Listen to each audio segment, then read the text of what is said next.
Yes guys, welcome back to another video. Welcome to the George Benson football channel. The international break is nearly over. I can smell on the tip of my tongue, on the tip of my fingers, can smell on the tip of my tongue, I can feel it, alright? Chelsea and Leicester, Saturday, early kickoff. I'm actually extending my trip in Thailand. We're having so much fun. If you want to see the latest vlog of Georgie and I, we've got a travel channel together where we basically just make vlogs sporadically, wherever we are in the world, whenever we feel like it. The link is in the description. The vlog from our yesterday is out now on the channel. Today, we're going to discuss some Chelsea news stories. We're going to go into the not so big story anymore because apparently we're not interested in Liverpool goalkeeper Kellerer. I want to talk about the goalkeeping situation, okay? Because we're about to enter the busiest part of the season. After the November international break, the games are going to come now for Chelsea thick and fast. Yes, we're out of the Carabao Cup. That's one less in the month of December than we would have had, but still, we've got Conference League games coming up on Thursdays. We've got Heidenheim, who I think have also got a 100% record in the Conference League. They're the next opponents there. We've got Leicester, then we've got Villa, then we go to Spurs. There's just loads of football to be played. And by the time we get to the January transfer window, I think it will be so obvious as to what Chelsea will need to do in the transfer window to be able to make sure that we're in the top four. Because when you look at the fixtures we've got coming up, this is a nice run. We've just had the really difficult run-in, and Aston Villa have been out of form. Spurs away is never easy, but other than these two matches, Chelsea, if we're not going to be beating sides in the Big Six, we've got to beat everybody else who are beneath those positions. So with that being said, the run that we should technically go on now, and I know that football doesn't work that way, but if we beat these teams that we've got in front of us next, then we're in a really good position. Enzo Maresca, if his first season ends with Champions League football, I think that's a massive success. As well as that, you've got to win the Conference League. But the latest is regarding Chelsea and Kellerer. Chelsea are not looking at Liverpool goalkeeper Kellerer. Big belief in Robert Sanchez, and Chelsea feel they have a strong future with Philip Jorgensen and the incoming Mike Penders from Genk. Now, a lot of other Chelsea channels that I watch have said that this is all a big PR front. We've seen rumours about defenders potentially coming in. Every transfer window, of course, Chelsea are going to be in the headlines. People are going to be talking about wanting this player, wanting that player. And I kind of missed the boat when it came to the stories that were linking Liverpool goalkeeper Kellerer to Chelsea.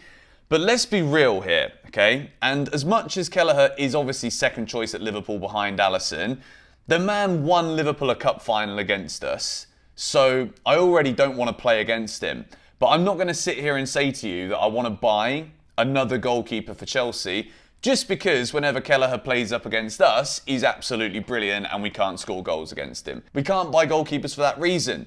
But at the same time, I do think Kellerer is a better goalkeeper as Liverpool's second choice than any goalkeepers at Chelsea have got on our books right now. Robert Sanchez, I've never rated him.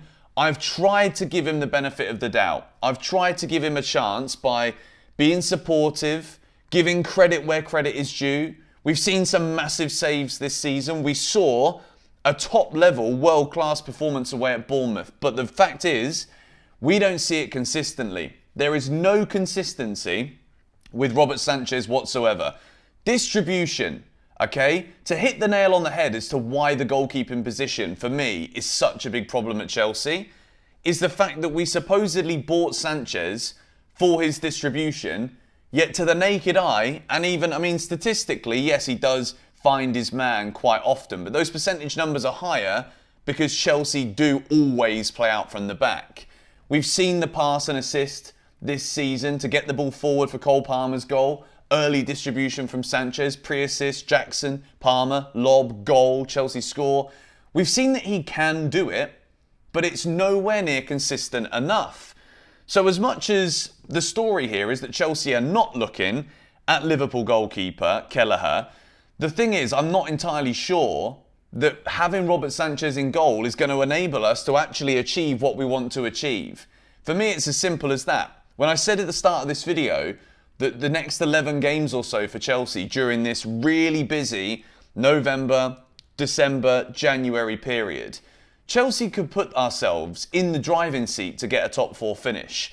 There is this other crazy, slightly far-fetched idea right now that when you look at Chelsea's fixtures, if Liverpool can't keep up this form, if City still miss Rodri, if Arsenal can't get the cogs turning, there is a crazy far-fetched storyline that Chelsea could somehow stumble into a title race this season. I don't think that's going to happen, and I'm not letting my mind wander there in terms of it becoming an expectation or something that I'm sure is going to happen. It's one of those where if that happens as the season goes on, it's because we're still doing this. We're still on an upward curve. We're still on an upward trajectory. Mike Penders, this guy is supposed to be the next Thibaut Courtois, but that's not going to win Chelsea a league now. That's not going to keep Chelsea in the Champions League places. So Philip Jorgensen can't get Premier League minutes even if Sanchez is giving away penalties, giving away the ball, which leads to goals for the opposition. I saw a crazy stat that I don't think I mentioned on GBFC about the mistakes that led to goals in Kepa's entire Chelsea career. Sanchez has already committed more this season than Kepa's whole career. Kepa was never good enough for Chelsea. So as much as Sanchez can have his good games, there's nothing that anyone can say to me right now that can allow me to have the faith in Sanchez that apparently the club have right now. I don't know if this is about saving face because we have got so many goalkeepers, but the reality is that none of them are good enough, so we don't want to buy another one, or Chelsea will end up in the market for another goalkeeper in the near future. Kellerer from Liverpool, I think is a good option, but again, you look at the top teams, is he world class? Can he be consistently world class?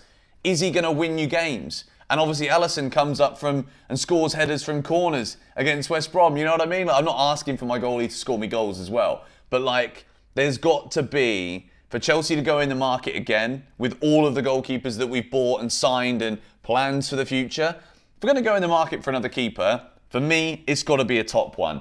Let's move now. Chelsea scouts have watched almost every game that Ipswich Town striker Liam Delap has been involved in so far this campaign, and they are clearly impressed as Chiefs weigh up whether to make a move in the summer transfer window. Liam Delap, I think, is a decent striker for Ipswich. When Evan Ferguson broke in at Brighton and I started to see Chelsea being linked with him, I was delighted when we didn't go any further with it, because sometimes these players that have kind of not quite exploded on the scene, but if you look at Liam Delap, frame-wise, you think he can absolutely be a top striker.